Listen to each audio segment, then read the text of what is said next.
I'm Liz Gibbs, and this is Neil Layfield, and we are just beginning our journey on being private landlords within South Wales. Very little. I think we just knew that there was a National Assembly, but didn't really know any of the ins and outs, to be honest, or any of the procedures. Yes, I think something that came out today was whether you're putting in, say, comments as an individual or as a group, it does seem to have quite an impact on shaping the evidence that goes forward. So I think actually it is very important, yes.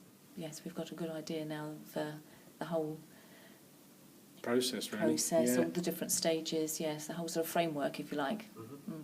It's just been a good introduction for us. Not having done it before, it just seemed like a good way to be introduced to the way legislation and regulations are all brought together, and this seemed like a good way to start, really.